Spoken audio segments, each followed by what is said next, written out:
Pasiklausykite Šventosios Evangelijos pagal Luką. Jėzus pasakė dar vieną palyginimą. Mat, jis buvo netoli Jeruzalės ir žmonės manė, jog netrukus turinti pasirodyti Dievo karalystė. Tad jis kalbėjo. Vienas didžiūnas iškeliavo į tolimą šalį gauti karaliaus sosto, o vėliau turėjo sugrįžti atgal. Jis pasišaukė 10 tarnų, padalijo jiems 10 minų ir tarė, verskitės, kol sugrįšiu. Piliečiai nekentė jo ir nusiuntė iš paskos pasiuntinius pareikšti, mes nenorime, kad šitas mums viešpatautų. Gavęs karalystę, jis sugrįžo ir liepė pašaukti tarnus, kuriems buvo davęs pinigų, norėdamas sužinoti, kiek kuris uždirbo. Atėjo pirmasis ir tarė, valdove, tavo mina man atnešė 10 minų. Jis atsakė, gerai, stropusis tarne, kadangi pasirodė patikimas mažose dalykuose, tu gauni valdyti 10 miestų. Atėjo antrasis ir pareiškė, valdove, tavo mina man laimėjo 5 minas. Ir šitam jis pasakė, tu valdyk 5 miestus. Atėjo dar vienas ir tarė, valdove, štai tavo mina, kurią laikiau suvyniotą į skepetą.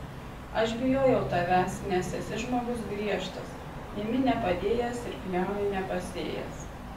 Jis atsiliepė, netikęs tarne, aš tave teisiu tavo paties žodžiais. Tu žinojai, kad aš griežtas žmogus, imu, ko nepadėjau ir pjaunu, ko nesėjau, tai kodėl neleidai mano pinigų apyvarton, kad sugrįžęs išreikalaučiau su palūkanomis.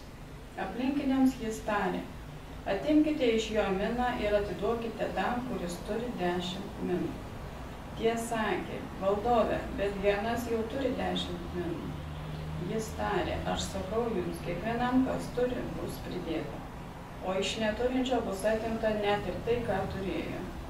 Mano priešus nenorėjusius, kad jiems viešpataučiau, atveskite čionai ir nugalabykite mano akyse. Tai pasakęs, Jėzus visų priekyje leidosi į Jeruzalę. Girdėjote viešpatie žodį. Gerbėjai Kristui.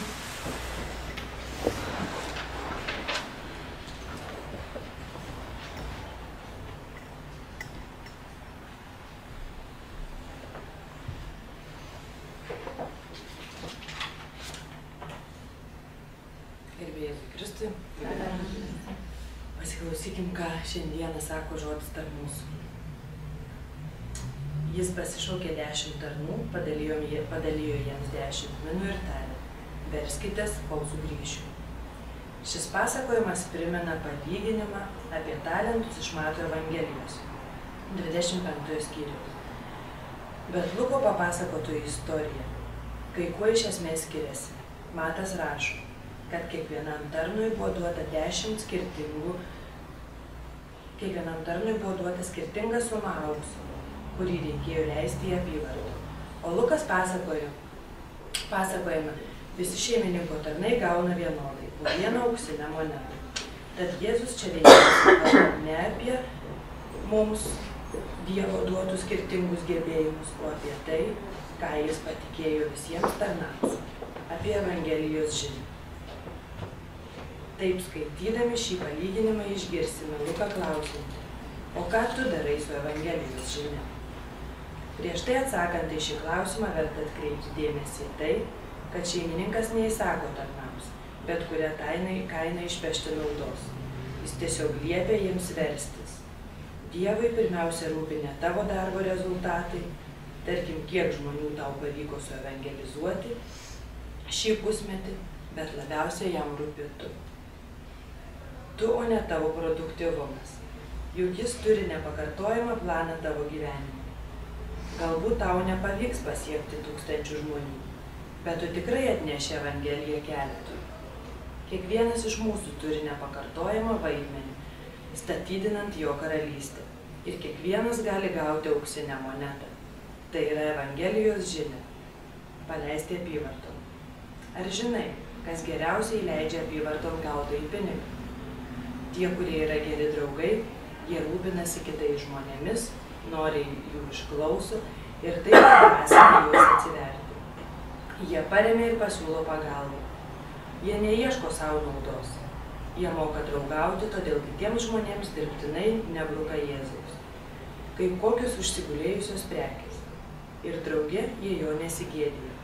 Nepraleidžia gerų ir tinkamų progų pasidalyti apie Dievo meilę ir gailestingumą, apie jo gydymo galią.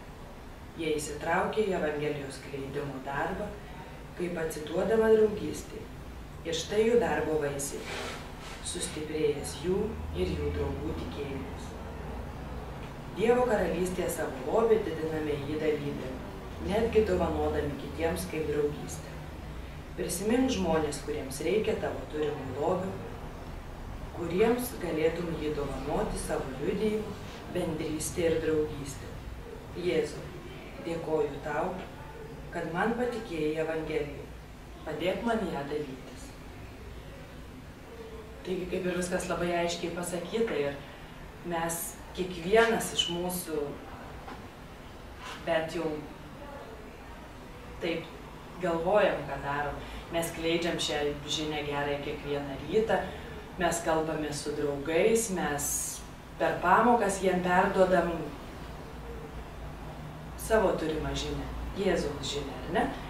Ir kuo mes toliau tai darysime, ir kuo mes nuoširdžiau tai darysime, tuo mes pelnysim kitiems gėrį ir tuo pačiu savo užsidėsim plius. Daug nekalbėsiu, nes kviesiu visus bendrai maldai. Visada čia visi kviečia melstis už kažką. Aš kviečiu kiekvieną melstis savom intencijom. Žinoma, melskimės už mirusius, melskimės už direktorę, už mus visus, už mūsų bendruomenę. Kad mūsų bendruomenė visada būtų tokia, kokia jinai yra, kad mus sietų ryšys. Mes nesam šiaip tiesiog atsitiktinai surinkti žmonės į vieną vietą. Kažkas mus čia atvedė, ar ne? Kažkas mums nurodė šitą kelią. Ir stiprinkim savo bendruomenę, jausdamiesi vienas su kitu artimi ir palaikykim tą ryšį ir toliau. Tad kviečiu visus bendrai.